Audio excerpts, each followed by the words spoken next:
UP के पूर्व मुख्यमंत्री मुलायम सिंह के परिवार की बहू और उत्तर प्रदेश राज्य महिला आयोग की उपाध्यक्ष अपर्णा यादव ने मेरठ में महाकुंभ आयोजन को लेकर योगी सरकार पर किए जा रहे सियासी हमलों पर पलटवार करते हुए बिना नाम लिए विपक्ष पर तंज कसते हुए बड़ा हमला बोला। आइए जानते हैं क्या बोली अपर्णा यादव। अपर्णा यादव ने कहा कि उनकी प्रतिबद्धता है वह महिलाओं की न्याय दिला सके। प्रकृति के साथ ही इसकी जिम्मेदारी ज्यादा है क्योंकि ये सरकार का भी अंग है। ये भी कहा कि कई बार ऐसा भी देखने को आता है कि पुरुष भी शिकायत लेकर आते हैं तो वे कहेंगे कि ऐसे में पूरी पारदर्शिता के साथ उन शिकायतों की भी जांच करनी होगी और न्याय सही सभी को मिले, ये हमारी प्राथमिकता है। अपर्णा यादव ने बताया कि वह बहुत बढ़िया अचीवमेंट है कि 2024 सितंबर को जो महिला आयोग का इस बार गठन भी हुआ है। आगे क्या प्लान? मैं समझती हूँ कि देखिए हमारी प्रतिबद्धता है कि महिलाओं को हमेशा हम न्याय दिला सकें और हमारी प्रतिबद्धता दोनों तरफ से इसलिए ज़्यादा है क्योंकि हम सरकार का अंग हैं और मैं समझती हूँ कमीशन की ये जिम्मेदारी बनती है कि पुरुष वर्ग भी जो आयोग में कंप्लेन लेके आते हैं, चाहे वो अपनी माताओं की तरफ से, चाहे बहनों की तरफ से, चाहे अपनी सासू माँ की तरफ से, क्योंकि एक पुरुष की उत्पत्ति भी भाई महिला से ही हुई है और अगर पुरुष कहीं प्रताड़ित है किसी भी महिला से तो उसकी भी हमें फेयर एंड बिल्कुल उसमें जांच करनी पड़ती है, तभी हम निर्देश देते हैं।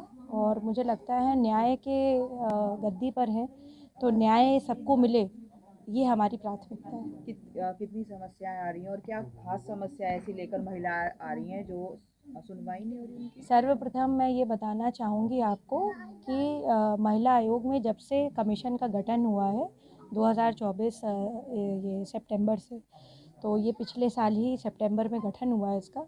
ज़ीरो पेंडेंसी है अभी हमारी, ये बहुत बड़ा हमने अचीवमेंट किया है क्योंकि 2 साल से हमारे पास क्योंकि आयोग था नहीं और आयोग का गठन नहीं हुआ था तो हमारे पास लमसम 25,000 से ऊपर कंप्लेंट्स थी जिनको कि जो है अध्यक्ष और जो है हमारी जो ग्राउंड मीटिंग जब हुई थी कैबिनेट की पूरी, तो उसमें डिसाइड किया गया कि उसको कैसे निस्तारण किया जाए या फिर से फ्रेश एप्लीकेशंस कैसे मंगाई जाए।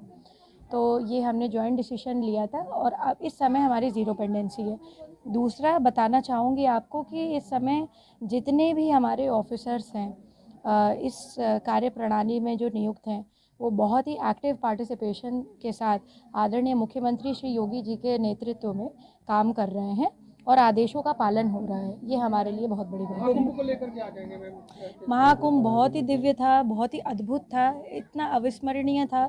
मुझे त्रिवेणी पे जाने का 3 बार अवसर प्राप्त हुआ, 72 महिलाओं को ले जाने का अवसर प्राप्त हुआ। मैं समझती हूँ कि उसके साथ साथ मैं सौभाग्यशाली हूँ कि मैं अपने परिवार को भी नहला पाई वहाँ पे स्नान करा पाई और पुण्य कमाने का अवसर प्राप्त हुआ। मेरे लिए बहुत ही दिव्य था कुंभ। योगी जी कह रहे हैं कि जिसकी जैसी दृष्टि है वैसा दिख रहा है, लगातार विपक्ष के लोग उस पे। उन्होंने कोई देखिए ऐसी कोई गलत बात नहीं कही, एकदम सही बात कही। वाल्मीकि जी ने भी रामायण में कहा है, बाबा तुलसी ने भी कहा है ये और कि जाकी रही भावना जैसे प्रभु मूरत देखी तिन तैसे, तो वो तो अच्छी बात कही। देखिए विपक्ष जो है चुपके चुपके डुबकी लगा के आ गए सब। मैं तो चाहती थी कि हमारे जो है पप्पू जी भी लगा करके आएँ पर वो लगा के नहीं आए, उनको पुण्य शायद लिखा नहीं होगा उनके उसमें, पर मेरे पास वो गंगा जल त्रिवेणी का जो है यमुना जी का सरस्वती जी का जल रखा हुआ है, अगर वो मांगेंगे तो दे देंगे उनको भी।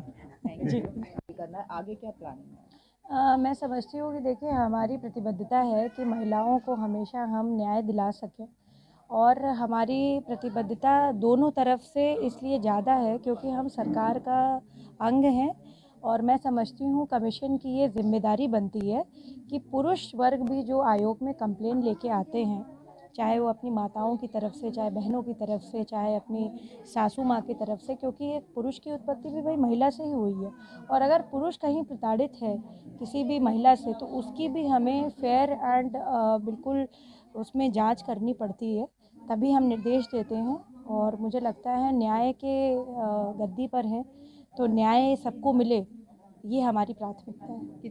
कितनी समस्याएं आ रही हैं और क्या खास समस्या ऐसी लेकर महिला आ रही हैं जो सुनवाई नहीं हो रही उनकी? सर्वप्रथम मैं ये बताना चाहूँगी आपको कि महिला आयोग में जब से कमीशन का गठन हुआ है 2024 ये सितंबर से, तो ये पिछले साल ही सितंबर में गठन हुआ है इसका। ज़ीरो पेंडेंसी है अभी हमारी, ये बहुत बड़ा हमने अचीवमेंट किया है क्योंकि 2 साल से हमारे पास क्योंकि आयोग था